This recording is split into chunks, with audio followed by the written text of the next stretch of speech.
individual, the chairman of the executive board of Cemiyat.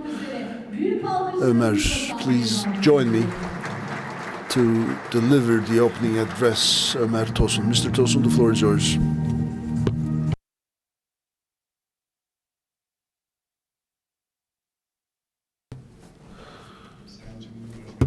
Distinguished Deputy President, Vice President, distinguished Governor, Mayors, MPs, MAPEC General Director, distinguished members of the press, and of course our guests.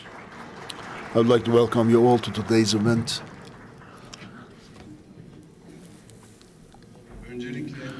First, organizing this summit, this event, we first checked a couple of things, looked at, for example, our country, how to develop our country further, and the role that geothermal could play. I mean, that was a role and importance that we could see. So I want to take you back to 2006. That's when I stepped in the private sector. I mean, when the licensing opportunities were open for geothermal. It was 2006, not when I stepped into the world of private sector, but when I stepped into the world of geothermal. So it was 2006, and it's been 18 years, 16 years, 18 years now. And since then, I've been seeing this great potential that's not tapped into sufficiently, that's not used enough, we're not thinking about it enough. That's the kind of sector geothermal sector is. But on the flip side, we own here, sitting on top of one of the critical resources, power resources of the world, Turkey, for example, in terms of energy generation. And this requires only a minimal effort. Just in the Aegean, we are generating some 1,700 plus megawatts. But I mean, our potential is 60k megawatts. I mean, 1,753 megawatts, and plus greenhouses. That's an additional 2 megawatts. But we still have some fertile ground to cover until we reach 60,000 megawatts. I mean, we have seen in the movie, geothermal is not just about energy and power, it's also one of the most critical resources that we have to ensure to secure our food security goals. And food security is evident, for example, in Antalya. It was very recently, I think it was just 15 years ago, there were frost. And unfortunately, many farmers have lost their produce, which also translated into 100% increase in the price of fruits and vegetables. I mean, the frost had a repercussion on agricultural prices, which is around 40% increase. You know that better than I do, Vice President. But if we could just erect greenhouses, cutting-edge greenhouses all over our nation, then we can make our Turkey a technological greenhouse hub of the world, of Europe, of Middle East, of Russia. We can service all these neighboring continents, but that requires that we only work together to get our heads around this strategically important topic. And we got the government representatives here. We are feeling your support. On our back, we have to come up with this geothermal specific, and with the breakdowns, tourism and agriculture, strategic plans.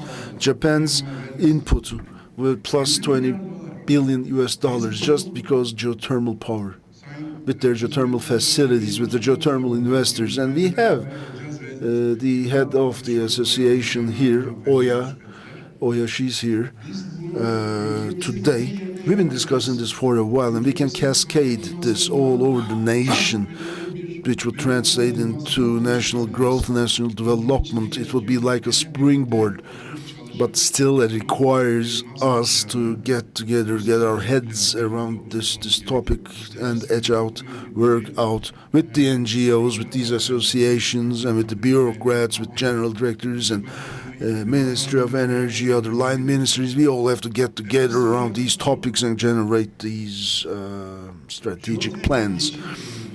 And geothermal, on the other hand, is also a green energy resource which does not bring about anything that's polluting the nature. I mean, imagine greenhouses, you put 100 liters, just 5 liters out of 100 liters go to the crops, and we just recycle the remaining 95%. I mean, water is going to be the biggest strategic issue that the world's going to be facing. That's why geothermal does not use, almost doesn't use any water in this sense.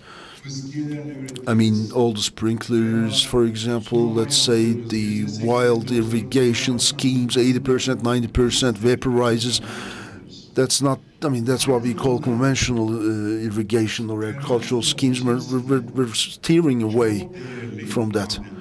And geothermal also taps into the world of mines and minerals. For example, in this area, we have seen, in this region, we have found lithium in our water. I mean, maybe we'll be able to generate some lithium. I mean, all the batteries and everything. We talk about electric this, electric appliances, electric vehicles, electric this, electric that. All those require batteries. Batteries means lithium. Lithium is where down in the ground where geothermal. So these are the opportunities, and these are the things that require us to get together and work out those plans. We are generating carbon dioxide 50%, 60% for exports, for example. I mean, such a valuable asset that we have. Now, I see hundreds of you, dear guests, before me here. Thank you for coming, but take this as a takeaway message, please. This is the first IGIS summit, International Geothermal Investment Summit, and let's make this a first step. Actually, that's exactly what we are doing under the